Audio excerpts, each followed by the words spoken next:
All right, we're now live on the air, ladies and gentlemen. So welcome back to SEO Dojo's The Regulators Search News. We're going left to right today. Evan Johns is here, internet marketing guru, professional, man at large. How's it going this week, Evan? Yeah, going good, going good. Hangout number 20 yet this week? Oh, feels like it sometimes. Doesn't it? This one's actually only number 4. Well, that's only Wednesday. There's still hope. Only 2 of them on here. Terry Van Horn, SEO Pros, SEO Dojo. How's it going this week, sir? Good, good. Happy days, getting people out of penalties and such. You Oh, put a smile on the face, man. You got a bonus even. Terry, just for the record, anybody who ever does hire Terry, bonuses are appreciated. Yes. And of course, back from his hiatus, way up in the mountains somewhere by the looks of the hair and everything, is Steve Cairns here, Steam Driven Media. Welcome back, buddy. Oh my God. Crazy couple of weeks, I assume? It's been insane, but at least we're moved into the house now. Well, you didn't miss much, I'm sure. All right, so I guess right off the top was I was doing a bit of a hangout yesterday on the old Panda, and pretty much, I guess, throughout the news I was looking at anywhere this week, it was Panda this, Panda that, and the usual zillion theories on Panda and everything else. So for those interested, the event thing is in the on the show page. It's 2 years old. If you're still forming theories about it, you're. Well, come on, it's evolving through those. Who bloody knows? This one did seem to. Again, we did comment last week that they were making such a formal statement when they haven't in a while. For anybody else, this came up yesterday, which is the Penguin tool, which essentially will show you different updates onto a timeline. That's in the show notes as well. So if anybody wants that, they can go get it. All right. So yes, all things Panda. Terry, I guess let's start with what you were talking about before the show there, that one of the Googlers was talking with a group of guys we know, and what was... That was private. Can't talk about that. No, but it's something we were thinking about as far as categorizations and things playing into it. Yeah, that's a topic we've been looking at for a while. Right. So how's the theory go? Well, that topicality to websites has been important, I think, all along, because... Remember, the first Panda one that we really got any progress with, one of the things we did was take some of the, how do I say it? We narrowed the focus of pages so that what the topic of that page was more clear. And in that case, someone did tell us that that was definitely the problem. I think it's may have been... that if Panda was a screw, I think they just keep screwing her down a little tighter, and it's still not to the bottom, but yeah, I think the screws are getting pretty tight now. And we even know, like, other conversations with Googlers over the last couple of years, the things we've talked to them about which was those mommy blogs.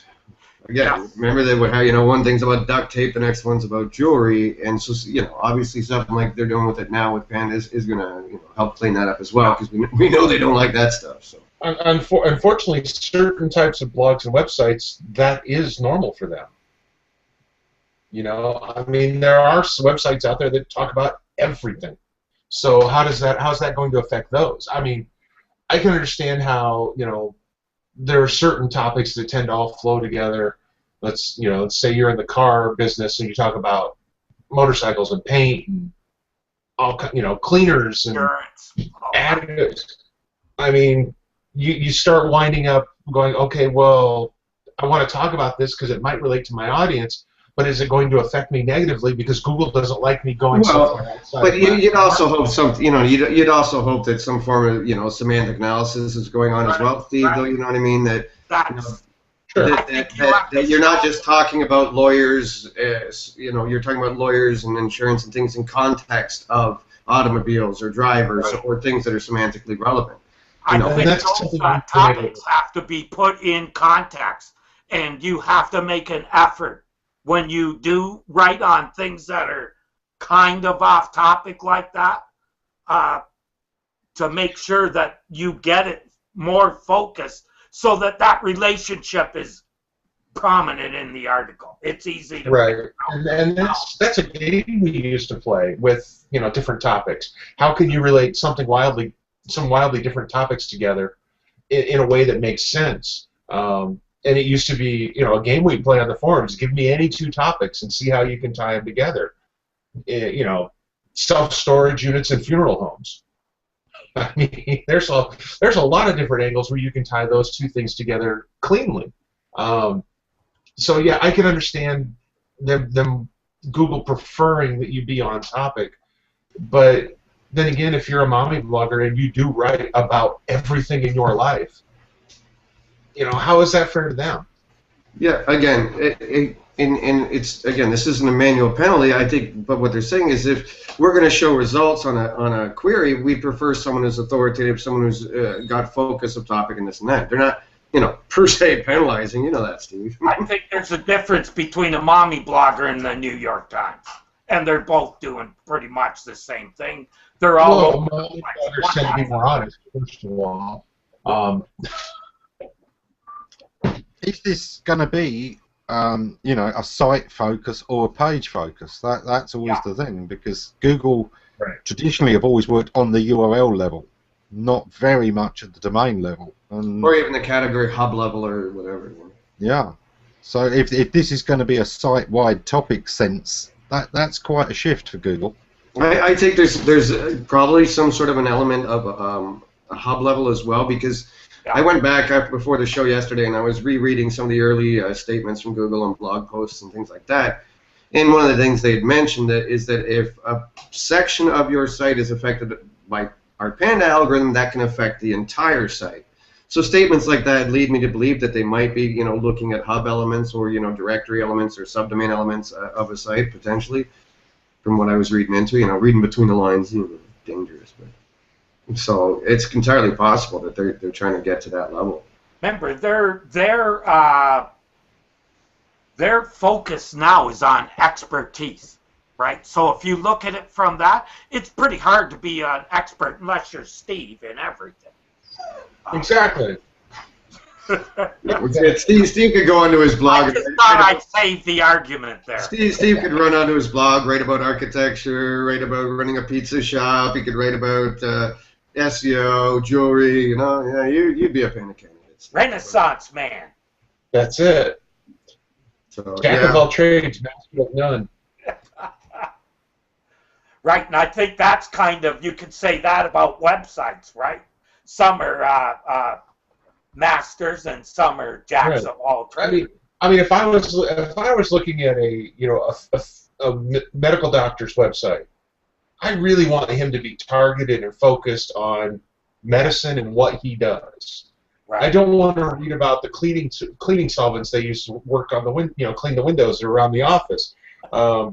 You know, so I could see where you want that type of narrow focus in certain topics and certain types of websites.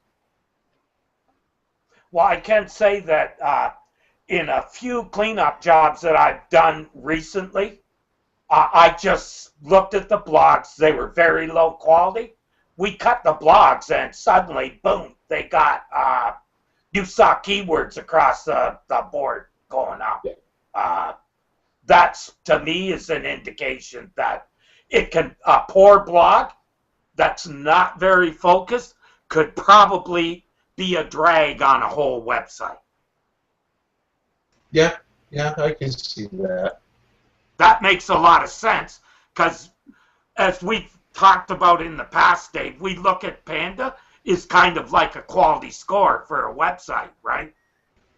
Yeah, oh, for sure. Yeah, and again, it was something else that came up yesterday just from rooting around over the last since 2011.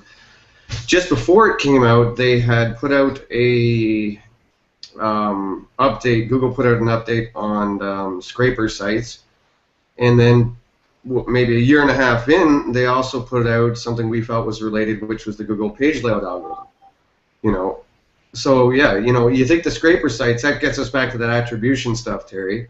You know, but it was slightly before. In Danny's first article, when he wrote about it, calling it Farmer, he kind of wrote about the fact that they were targeting content farms and things of that nature. So you got to wonder how some of this stuff plays in as far as what thin content is. And again, these days we have a thin content manual penalty that we didn't have, which is like Panda's big brother, right? So, those are some of the other evolutions that seem to come along the way that were related to it. So, it could be scraping, could be, thin content, it could be a variety of attribution issues, That's the case where if Panda's a hammer, Goopla and all these other algos are kind of like the sledgehammer where the hammer wasn't getting the job done. Well, and that's it, yeah. The page layout stuff was, we used to talk about page segmentation stuff 5 years ago, and how that might play into the future, and obviously here we are, which is them trying to understand what's boilerplate, what's content, and so on and so forth. Right. All right. For me, it always kind of tells me where Google saw its problems. Obviously, it still felt that somebody like Anil Dash would rank too highly for things that he was merely talking about and not an expert on. Right. Yeah, and obviously entities and authority are something they've been focusing on a lot. So you would kind of want to, wouldn't you think, Eamon, put a dampener on that stuff that's kind of off topic for that expert? Yeah, definitely. And the number of times you don't want to be searching for a recipe for something and then all you're getting is somebody's picture of eating it one day.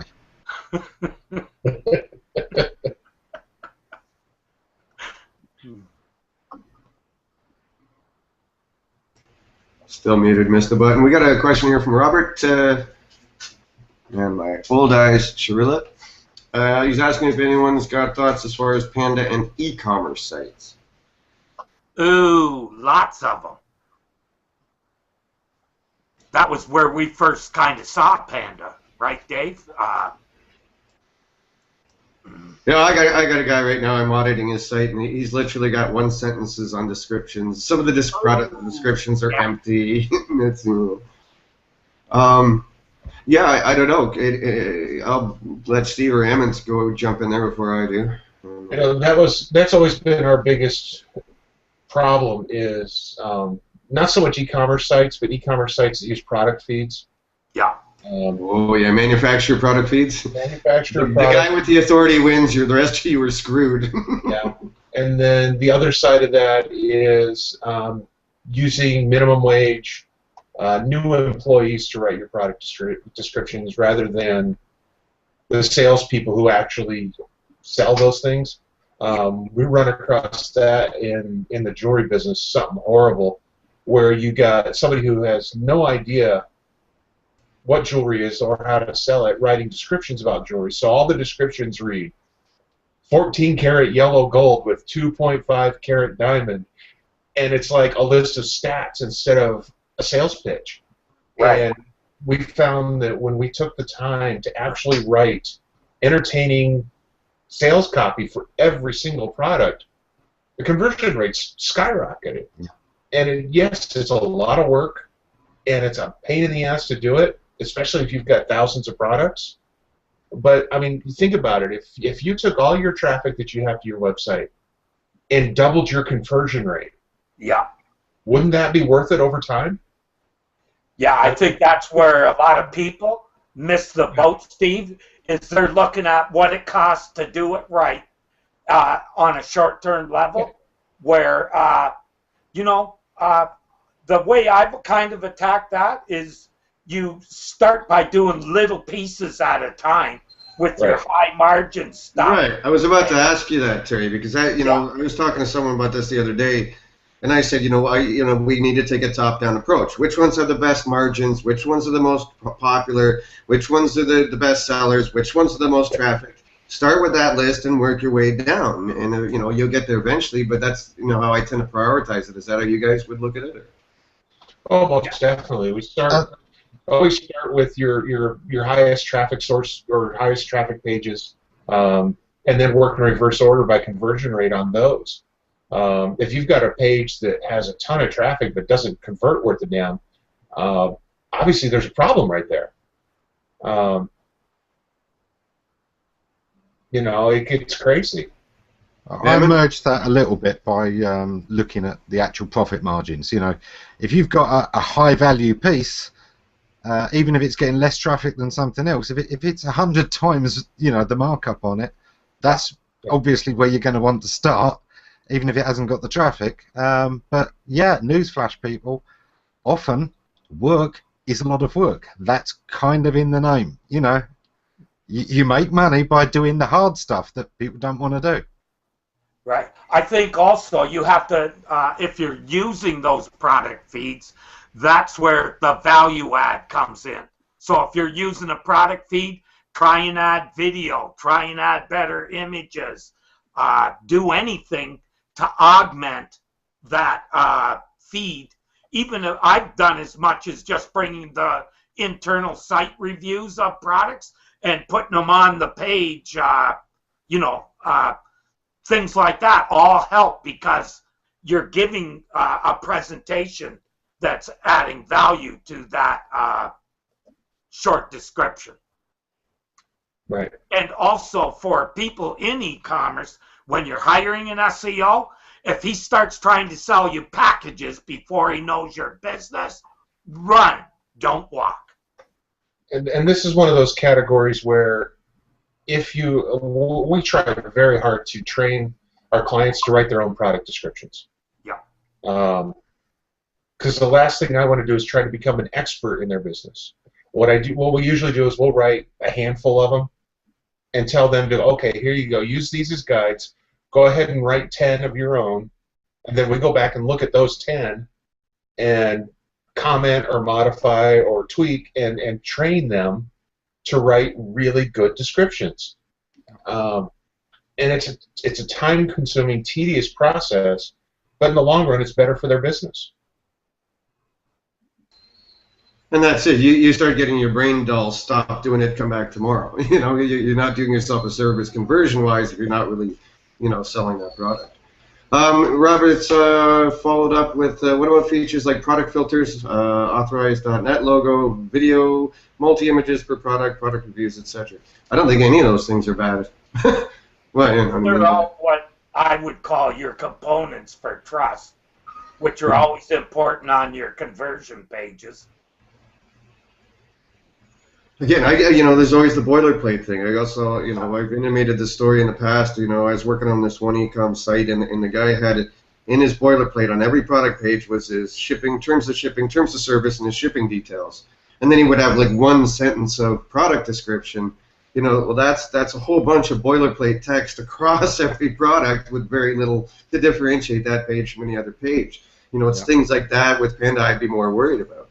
You know, exactly. If you've got something like that that's going to end up on every page, you know, there's several ways of dealing with it. It used to be that I'd simply put it in an iframe so that there is one URL that's got that text. And yeah, you're echoing it in lots of places, but Google can still kind of tell the difference. And if you have any problems with that, stick it in an image and put the image on the page, the text in the image. Again, it just created a level that was a bit safer, because you're calling one image that's got that text in.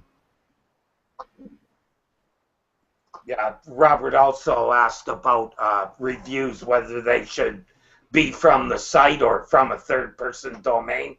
I think I want to have them right on the product page if I can, but most of those review sites also have APIs and stuff that you can probably load it right in, Steve? You're more familiar with that part than I am. Yeah, being able to take advantage of the schema ratings on your own site is a big deal. You need to be able to do that. Those little stars in the SERP draw the eye, my friends. They certainly do. All right, well, look at that. I think it also shows when you have a lot of reviews on your site from people on your site, that says a lot about your customer service and shit too. So that's you know, another bonus is you're probably not going to get that from a third-party site.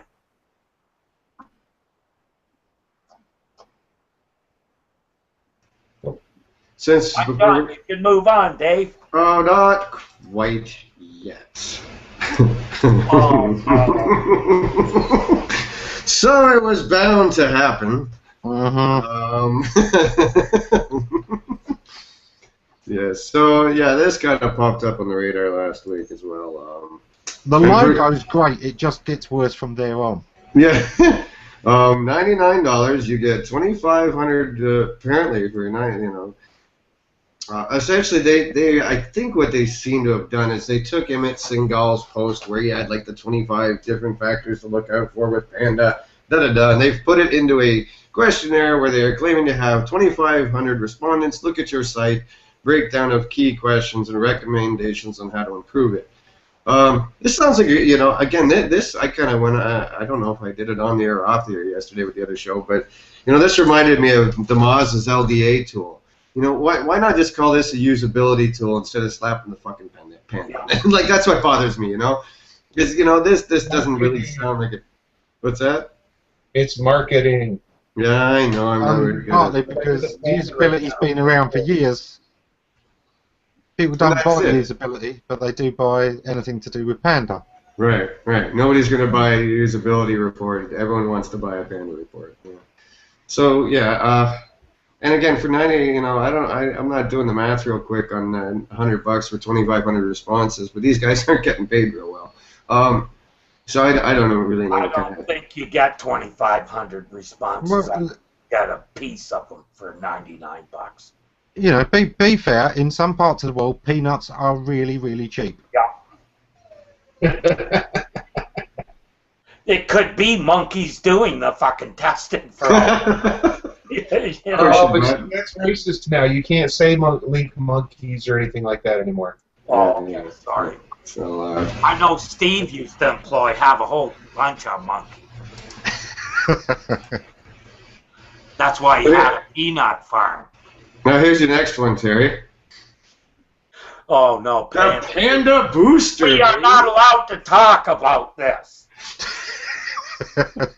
This guy, is this the guy I think it is? I don't know who the hell it is, to be honest. Take your site from the ravages what of his Panda. program is called, too. The man we only piss on. Oh, yeah, he's got one, yeah. No, this is someone keyword marketing. Be very wary of these programs, people, because the only way you can boost stuff on a Panda is to actually throw links at the already bad sites. It's bullshit. It's fucking other people over to move ahead. It's about time somebody spoke the truth about these programs. That's what they're doing. They're bullshit, and it should stop. Don't buy these programs. Well, come on, Terry. Apparently, Google has made it very clear that a substantial number of external backlinks from quality sites is important to Panda, and not having a 100% bounce rate. If you got a 100% bounce rate, I think you got bigger problems with fucking Panda. Yeah, it doesn't matter if you get Panda or not, does it? You're still going to get the same result. Nothing. Yeah, right. It doesn't matter if you got Panda or even found in the search results because no one's going to stay on your site. Yeah, I think I've been hit by Panda because the other day I sent my granny to my site and she bounced. That's Panda. So yeah, that beauty's. Not even my mother could love it. So yeah, apparently that was a 197. There you go. So see, folks, it's that easy, man. You don't need professionals. Wow, $197. Well, apparently they're spam. Basically, you're paying someone to spam. It's fucking bullshit, people. Don't buy these programs. Dude, in this program, they've got document links, meaning they're stuffing up spam-filled stuff in PDF form and PowerPoint and Word. There you go. Yeah. The way they're boosting it, right, Dave, is you have a whole bunch of sites in a disavow or you've removed the link and you want Google to see that. The only way you can get Google to fucking index these pages is to what? Link to the... No, this one's boosting apparently through quality content and social spam. So. Oh, yeah, right. But yeah, there is one huge lesson in all of these things for everybody out there. Look, it doesn't matter that it's in Thailand or India, and oh, that's why it's so cheap. Look, Google has a hell of a lot of scientists in India. It didn't lower the price of AdWords. You do this when you've got equivalent levels of staff. It may be cheaper, but the whole point of outsourcing is that you only have to undercut your rivals by $10. If they're undercutting by $200, they are telling you what their value is, and it's crap. Come on, really? I was going to go and order that, man. I was done. I got all these Panda clients. I figured I'd just go push a few buttons. I guarantee you they had a $10,000 product launch. I have no doubt at all. I've been involved a lot more deeply in this side of the business and a couple of other niches, and I am stunned by the amount of money people spend on this stuff. It is just, it would blow your. We should be doing it. That's how much money. I mean, it is crazy. I saw a product launch about 2 months ago for a Penguin tool that did $100,000 in 3 days, and it was crap. It was total crap. It's so tempting, isn't it, Steve? And I got her in the works. I guess I'll go to work. I won't be doing the show for a while, folks. I gotta better off. gotta go be building the Penguin tool. I mean, it is just right. I mean, it was a $47 or $67 product, and no questions asked, refunds, and they did $100,000 in 3 days and only had like a 2% refund rate. So it baffles the mind that I understand it now. I get it. I'm not sure I want to participate in it, but boy, is there an awful lot of money laying on the table for a good product. Well, I think there's also the case that going forward, Steve, you're going to have to monitor your links, because the next thing that I think this may be a segue for Dave wanted to talk about negative SEO. I think if you've been hit by Panda, you're a definite easy target for negative SEO. William was mentioning who owns that Panda Risk, and actually, yeah, I did actually know that one, William, because I was joking about it with the boys before the show yesterday, and it's Verante, by the way, Terry, which is the guys who owned Remove 'Em. Oh. Yeah. Anyways, Mark used to work for them. Mark Traphagen used to work for them before he went over to Stone Temple. So yeah, I was kind of making fun of that program before in the green room before the show yesterday, and Mark was like, "Yeah, you know who that is?" I was like, "No." He's like, "Oh, yeah, that's Ranty where I used to work." I was like, "Oh, okay." But yeah, it's the same guys who put out Remove 'Em. So there you go. That tool doesn't work too well, from what I've been told. Never really dug into it, to be honest. Let's see, and we have two comments, I guess not questions, that are exactly the same pretty much, which is, Terry, tell us how you really feel. Both from Kevin and Robert at the same time, apparently, writing the same. I just have a real problem with these booster programs, and especially the way they're being sold. Not a fan. A big part of the problem if you're using these programs, and I won't be surprised if sometime it doesn't come back and bite people in the ass that use these programs. Just saying. Leaves a footprint. In our recurring weekly series, No News is News. Apparently, all the rumblings of people wondering what was going on. There was no Google algorithm, Penguin update, etc., etc. A spokesperson told us at Search Engine Land that there is no Penguin or other spam efforts going on right now. Let's see. So this update, at least according to Google, is not spam related. In fact, Google made it sound like there was no update at all. Someone asked a question about Remove 'Em. All I know is that when I know a few people who have looked at the results, and when they reviewed the sites that they gave them information on, let's say they weren't in very close agreement with what the program finds. So I don't think you can approach any of it. Not a very good program, and it especially is not one that you want to run on autopilot because you're going to get screwed. It does not find anywhere near the amount of bad links that it should. And I guess it bears noting once more that any of these tools, you still want to approach it with a little bit of skepticism. A lot of skepticism. Well, see, that leads back into what you were just talking about, monitoring your link profile. I mean, realistically, how could you possibly do that? You get the Webmaster Tools every month. But Webmaster Tools doesn't report all of the links they know. Mm-hmm. You gotta remember that one negative SEO situation I'm looking at right now, Terry. They got 23,000 referring domains and 1.2 million links. I go to Google Webmaster Tools. It says here's the first 1,000. I'm like, oh goody. What about the other 22,000? I agree that if this gets to the point where I think it's going to get, Dave, they're going to have to, from a legal standpoint, to protect their ass, they're going to have to loosen that up. Because someone is going to sue them for that. What's really going to happen is if it gets to the point where every single website is required to monitor the links pointing to their website because Google says so, people will leave Google in droves, and it will open an opportunity for a new search engine and a new player to come into the market, because that's putting far too much workload on website owners because Google says so. Yeah, and that's the problem. Yeah, I've come over to the dark side, Steve, but it's just getting stupid, dude. I've been bugging somebody over at Google for the last week now about a certain situation with a site that's been spanked hard with some, they haven't had any ill effects, no, unnatural links penalties, but they were more worried about the upcoming Penguin. And so, they had approached me, and so I said, fine, and he's legit, dude, literally, to Steve, it's a gaming site. Actually, I'll show it to you later. Steve, you might even know it, because you used to be in that market.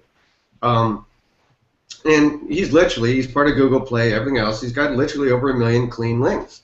You know what I mean? Then all of a sudden, 120,000 crap ones started rolling in. He started getting worried. And throwing me on retainer alone was $400, and I'm pissed about that. I'm like, can I bill Google for this?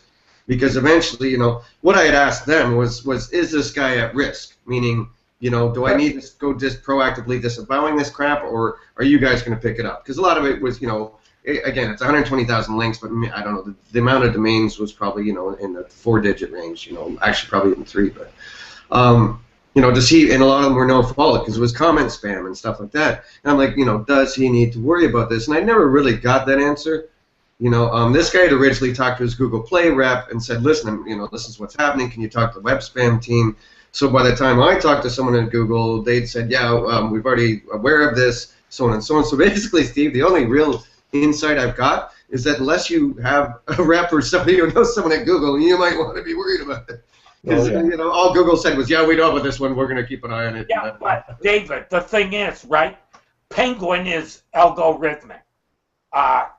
How long will it take that to straighten itself out if it happens even by mistake? I think that's why Penguin isn't running. I think the rumors that came out of a certain conversation, I think are semi-true. That the negative SEO is so bad that Google is not running Penguin.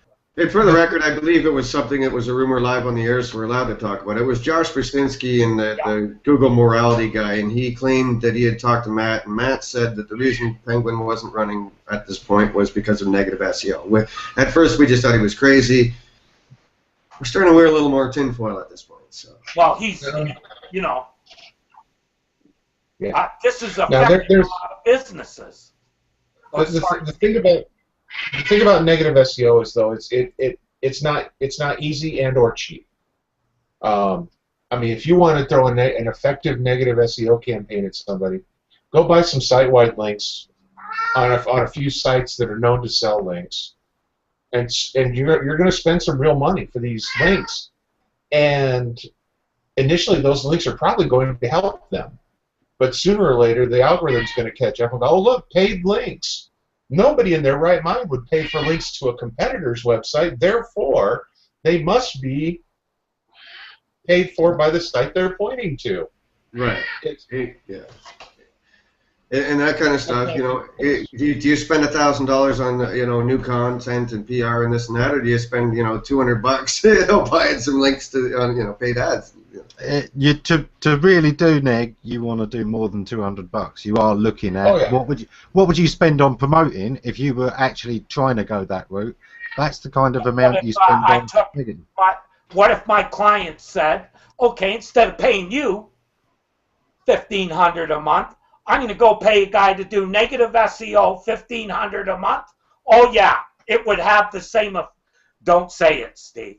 It would probably have the same negative effect as I would have had positive, even more. I'm already hearing these conversations. Yes. I'm already hearing these conversations.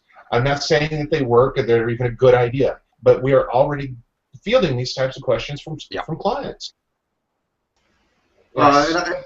Yeah, and to clear it up a bit, on the show here in the past, we used to say that, you know, head over to, you know, Fiverr, and literally you can search negative SEO on Fiverr now, and people are listening for that. Yeah. But for the record, I did actually talk to his. But most of the time, that's going to be the same as looking on Fiverr for regular SEO. It's going to be that quality. It's not going to go down. And that's it. I talked to someone that had actually tested those and found they were, and this is a black hat, and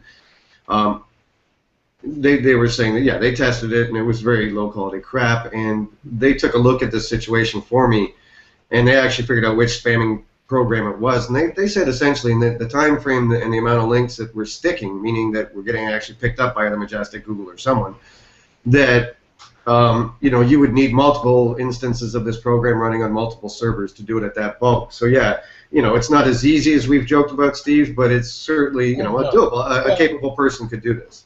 We joke about it because if we were to explain the right way to do it, somebody might actually do it. You know, because you and I, you know, we all know that if one of us were to get serious about it and really go after somebody, we could make somebody's life completely miserable. We might not be able to knock them out of the search, but boy, could we hurt them. Sometimes just knocking a few products out of the SERPs would do nasty business to a few businesses, and doing that to all of your competitors would really put you in a good place. Wouldn't want to mention long-tail negative SEO, would we? Yeah, right. Although I saw something last week, a company's website got hacked, and a whole new e-commerce system was laid underneath their normal website, and it was showing up in the SERPs almost immediately. It was amazing the way they were. I'll have to show you guys how it was done, but with PHP and iframes, the way they were, you know, they had this. You did a certain search, they dominated the SERPs on all these hacked websites. No matter where you went, you ended up with them. It was amazing, and it was what killed me was the fact that it worked, and how quickly it worked. Yeah, that's the other thing. To hack a website, few $1,000s, and that's the worst. The only thing I've never been able to clean up was a hacked website where I could find links from their site to porn sites, but I could not find it in their source code. I could not even find it when I grabbed the page that had the link on it using the Google bot, Fetch's Google bot. Even that didn't show the link. It was really, really weird. IP-based cloaking had figured out the location of where the Fetch's Google bot comes from, and was saying, oh, if it comes from that location, show this. Because I assume that's probably only running on a few servers. Well, that one used to be big, I don't know, maybe 5 years ago with the guys selling security software, of all things. You know, the client would go to their site, see nothing there, you know, but if they accessed it from a Google result, boom, it showed up. So, yeah, like Eamon was just saying, it's IP-based and so on, yeah. Or referrer-based, I guess, cloaking, yeah. So, yeah, that's an old thought. this I found was on a well-known system running a well-known, I won't even say the content management system. I'll say privately, but I won't say over air. But it looked like they had hacked every CMS on a big ISP. Speaking of the old View as Googlebot thingy, it got updated, Terry, and we were talking about that actually before the show. Yeah, it actually is showing almost like OCR. So that would tell me that, you know, the crawler of Google is almost becoming like a camera. Well, you know, and the other thing we were talking in relation to that was John Mueller in his most recent hangout. Somebody had asked about tabs, and what we're talking about, folks, is like you'll see the dynamic tabs and shopping carts. You'll see it on a lot of WordPress themes and stuff like that. And the question basically was, does Google crawl any of these tabs that are set to display none? And he had said that Google doesn't, but I started doing a little bit of limited testing. I was like, it's hit and miss. I was seeing some situations where it was actually indexing it, but not as many times as the instances of it were on the site. So I'm not sure. But like you said, I'm going to use that tool now to go and check that, actually. Yeah. The thing that I thought of right away is Google for a long time has been trying to impress upon webmasters that do not block your CSS and JavaScript from being indexed. I think they're actually using, they're actually executing stuff and seeing how a website looks in the different configurations, I guess. That's my thinking, that they, you know, at first I thought they wanted to see CSS and JSS or JavaScript, you know, the executable stuff, so that they could figure out spam. But it seems like they also want to get a true idea of what a user sees when they come to the website.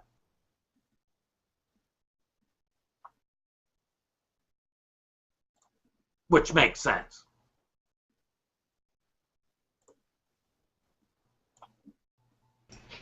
But yeah, it's an interesting one. Like, again, he's saying they don't. I'm not so sure. I'll have to play with it some more. I think All right, where to? Oh, yes. Okay, there you go.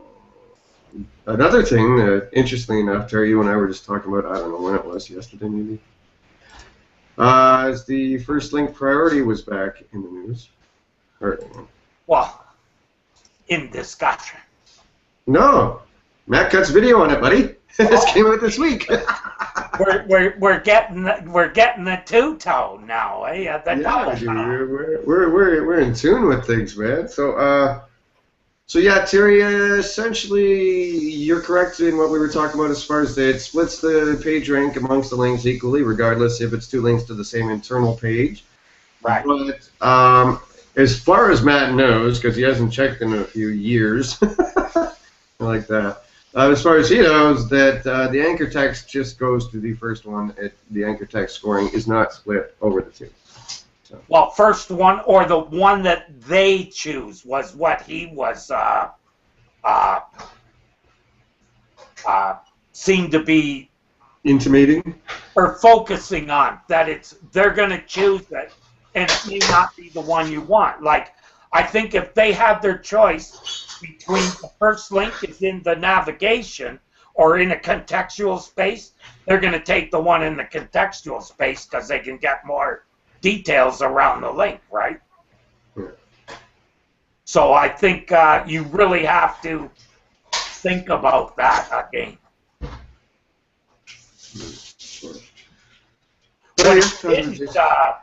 What he didn't really clear up for me is, okay, what happens to that second link? It's still passing, but to what? Where does its equity pass to? It's like it's a dangling node, right? Yeah. He also said if you're worrying about it that much, you probably should have better things to be doing with yourself. You probably have bigger problems. Yeah, well, he called it dancing. Downplay everything to do with it. Oh yeah. Matt called it dancing on the head of a pin or something. Oh my. Hey, a lot of times on your homepage, that can make a lot of difference. Well, yeah, I'm just a curious guy, so I just think it's interesting. Okay,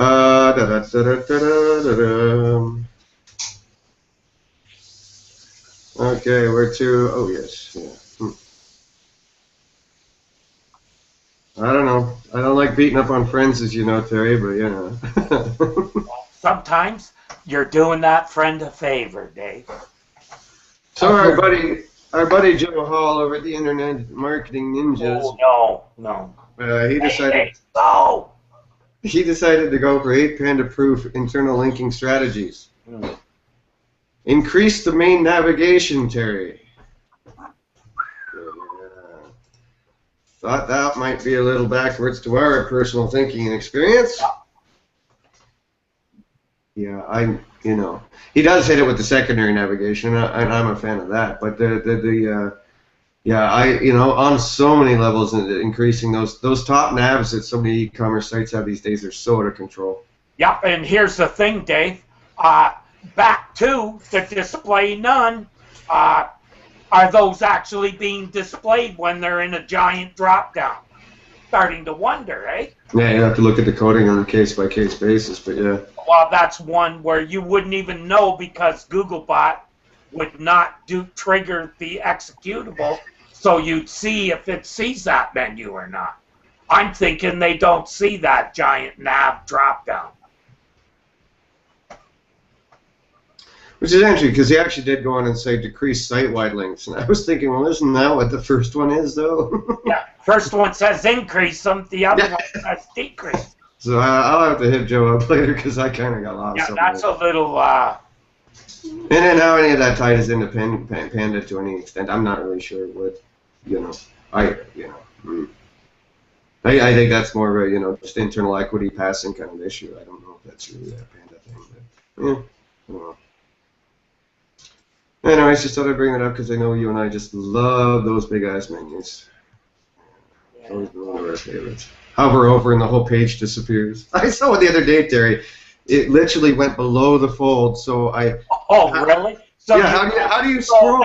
How do you scroll and keep the menu up? You couldn't. It was like, the bottom of the menu was like right out the... Now that was well thought out, eh?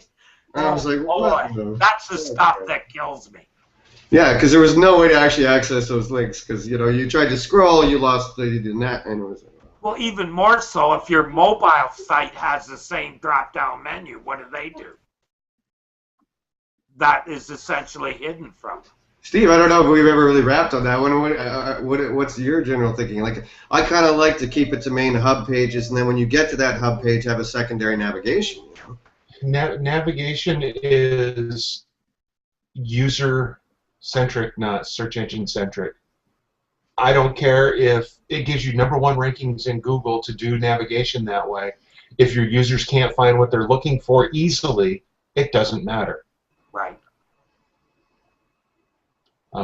Those massive drop-downs they kill conversions.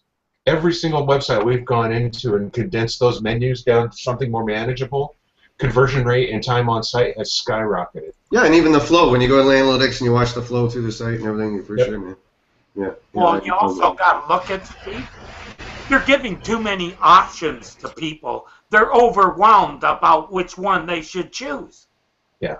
And there's very little to go on. You just got, 2 words. Well, that's similar to the one below it because they basically, listed every subcategory on the site in their navigation, By the way, folks, that's usually what the category page is for. Say it ain't so. Go figure, huh? Eamon, I guess for the record, are you a fan of big-ass navigations? Not usually, no. There's several sites in the past that have used it, and come a cropper. You've only got so many links at a time that Google's going to follow from any one page, and if your navigation has already gone over that number, then whatever you put in your page is automatically going to be ignored. Also, you have limited.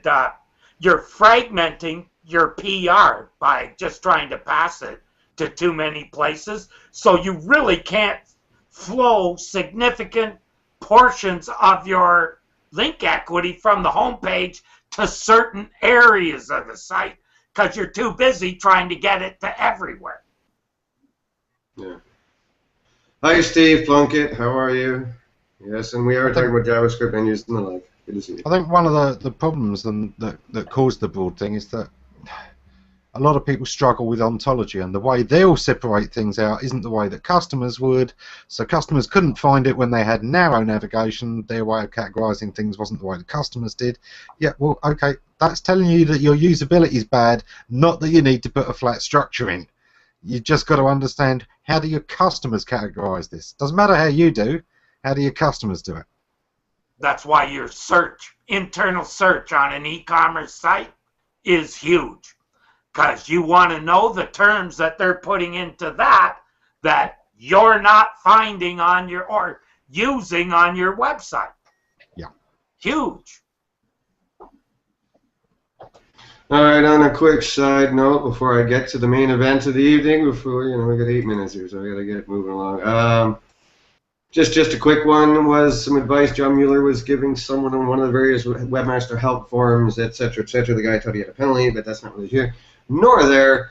What was interesting, Terry, was he was advising this fellow to take his multitude of sites and consider folding them into one or fewer. Something that, I don't know, we used to see that so much.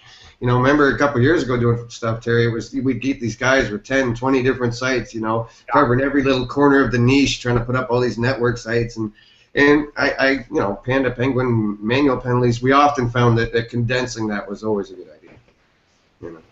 It's not really a strategy I advise at this point, personally. Right, but I think, as we talked about earlier, more and more, the topics that are on a website, that's one way to keep your topics really. Yeah, well, remember the sunglasses guy, though. We had, famous people in sunglasses, and this and sunglasses, and sports sunglasses, and then you had the mothership that had all the products. And you can take it too far, but... but you're also spreading out your resources. Everyone's got finite resources to be creating content, promoting content, and this and that. You're literally now trying to spread out what resources you have over so many sites. You're often better to get that content into your in-house blog and focus your efforts there. So. Yeah, you also want to make sure that those are your paying niches if you're gonna do a secondary site. Make sure that it's your top payers.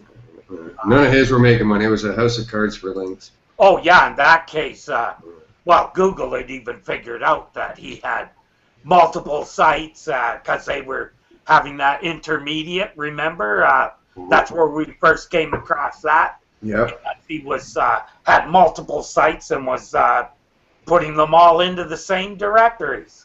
Go ahead, Eamon. You thought you were jumping in there, were you? I thought I heard Eamon. No. All right. No, not me.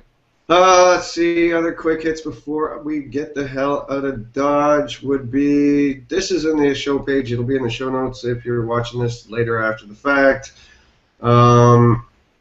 It's just more bits of awesome from Peter and Aaron, that's all.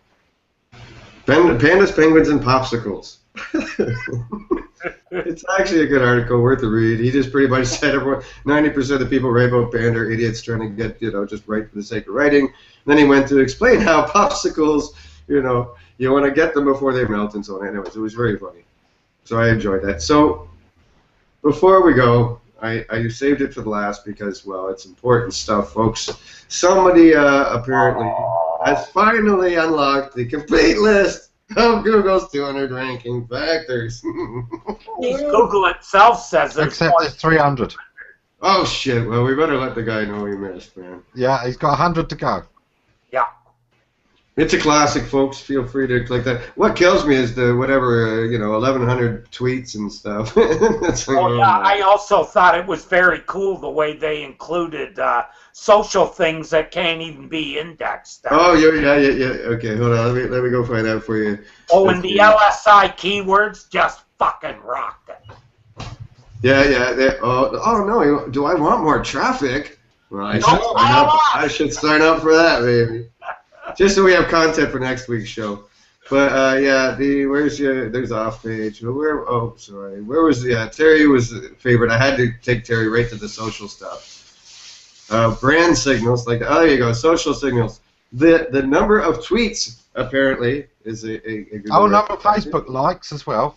Oh yeah. Number of Facebook likes. Facebook doesn't matter how many times Matt Cutts has actually come out and said we don't use that. Well, they're not even indexable. Look at the robot text. They are not indexable. So yeah, that's apparently 30 of the Twitter user accounts, 30 of the Facebook user accounts, because okay, all right. Steve, and this thing has 1,000 tweets. That's what's wrong with this fucking industry. I thought of you as soon as I saw this too. My. This just makes me think I've wasted 20 years of my fucking life trying to learn this. That's a whole other topic, Terry. Okay. You knew this the minute you saw Google's full list of 200. 200 links was based on what Google had said back in 2003.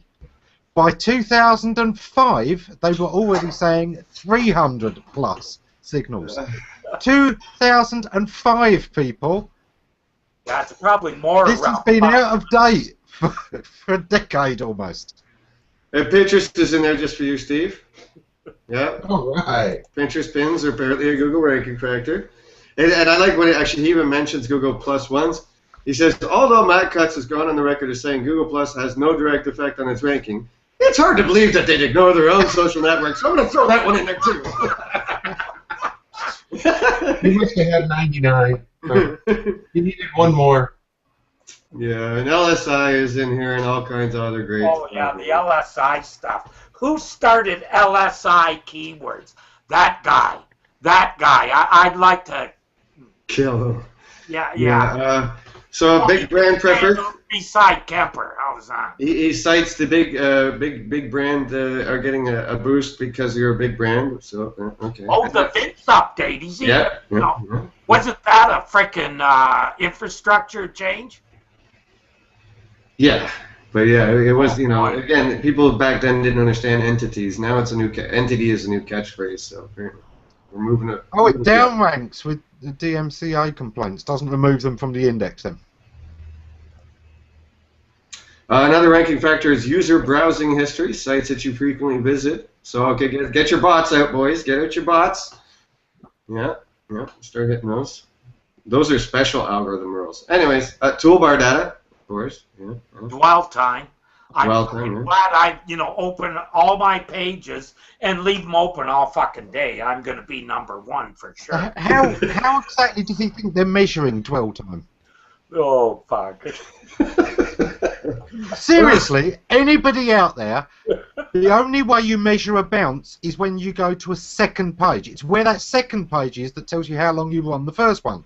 Right. Your browser doesn't just ping anybody every 10 seconds unless you've built something in to do this. Nobody knows fucking dwell time. Nobody.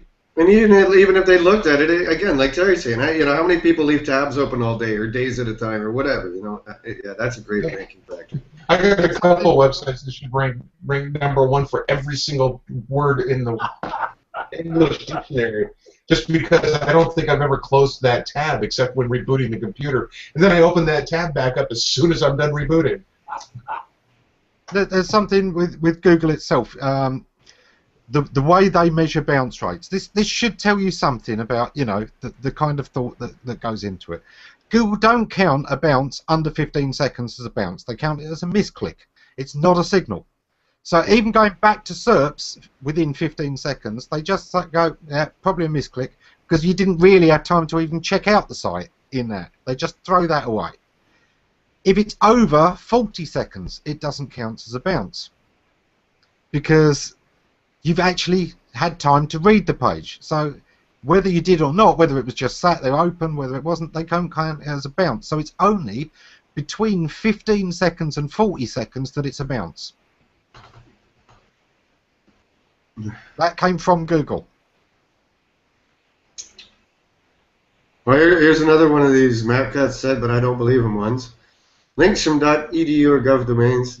MapCuts has stated that TLD doesn't factor into it. However, that doesn't stop SEOs from thinking there's a special place in Yalgo for them. Yay! Number 85, throw it in there. Yeah. Like I said, I think he was trying really hard to get to 200. Yeah. But yes, originally when I brought this to the Dojo members' attention, it was because of what Terry Lawson about earlier. That literally, like, Bill could write something actually valuable and get maybe a couple hundred tweets, and shit like this gets 1,000. Nice work, people. You can see what we're up against out here, folks. Well, Steve Fook's book said it all. Don't make me think. If somebody offers you all the answers, it doesn't matter that it's crap, as long as you don't have to think about it. Brilliant. I'll tweet that. I'll pass that on. Excellent. I If don't somebody think says anybody something now does what we did in the old days to learn this fucking trade. I literally don't think they have to, and they don't bother. It's too fucking easy. Oh, fucking Plunkett's Just being think smart. if I was Plunkett's being a smarty pants. He put everyone would probably be dead that I ever fed. I think Plunkett's being a smart ass. Right, He put into the Q&A. He asked, "LSI, is that latent semantic indexing?" Yeah, very good, Steve. Trolls are everywhere, I find. Always trolls. I thought LSI was a car. Yeah, I prefer to go that route. Oh, I keep meaning to do an article on, LSI is now out of date and that Google are using LSD. LSD. Latent semantic discussion. Stuff. Does your SEO know about LSD? I'm rather an expert. Misspent youth. They had drugs back then. Oh. Look at Terry. While the LSD was still on sugar cubes. Yes, the latest forensic project Terry and I might be looking at is an old site we worked with before, but it's all about drug paraphernalia. So happy days. In my element. Yeah, it's in your wheelhouse. So yeah, there you go, guys. 1,072 tweets, 889 likes, and 838 pluses. That's just sickening. Isn't it? It is a little irritating, dude. Yes. And I heard that Microsoft were thinking of experimenting with drug paraphernalia to kind of, finally crack the young market. Apparently, the Bing Bong is going to be really popular.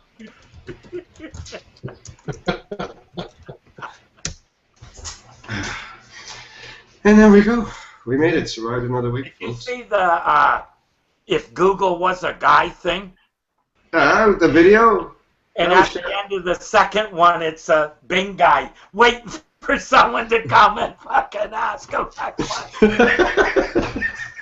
Yeah, those are awesome. I'll stick those to the event page afterwards. Oh, by the way, if you look in the Bridgestone commercial, the newest one, the guy who was the Google guy is actually in that commercial.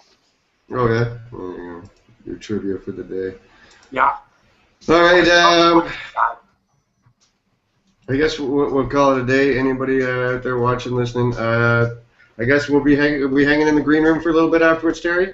Anybody wants to come I got and some time today, and I'm not feeling like working, so yep. All right. So anybody wants in, just let us know on the event page or hit us up, and that's all you can come and harass us in here for a while. We don't mind. Where all the good stuff is. Steve, good to see you, man. One last thing before we go. Go for it. UK government put out a password checker tool so you can test your passwords to see how strong they are. And they pass the passwords over plain text and HTTP. Oh. Awesome. It's. Oh. I understand that there's that there's a lot of reasons why that's not really such a bad thing. But seriously, you're going to test people's passwords and not encrypt the data just because? Yeah, it's not like somebody would ever, consider intercepting that to build up a whole list of the passwords that people are using. It's just to update that. You know that list would be better than a dictionary list, that's for sure. Yeah. So, I just, totally random and funny, and wow. And anybody watching this who is still using their name and birth date, stop it! My password is password. Yeah. But I was smart. I changed the O to a 0. I remember back in the day, I think God was also always made the top list of the things people used to use for password screens. Yep. Especially in admins. Anyway. All right. Well, have a good week, everybody. Yeah, Steve, pleasure as always seeing you back. Ammon, always great to see you. Terry, take us home, brother. Terry's gonna take it. Oh no! He dropped the button. He clicked the wrong fucking button. Something, man. What? That was hilarious. Very good, Terry. All right, guys. There you go, folks. Make enough money to pay your electric bills. There you go. We'll go with that. All right, folks. We'll see you next week.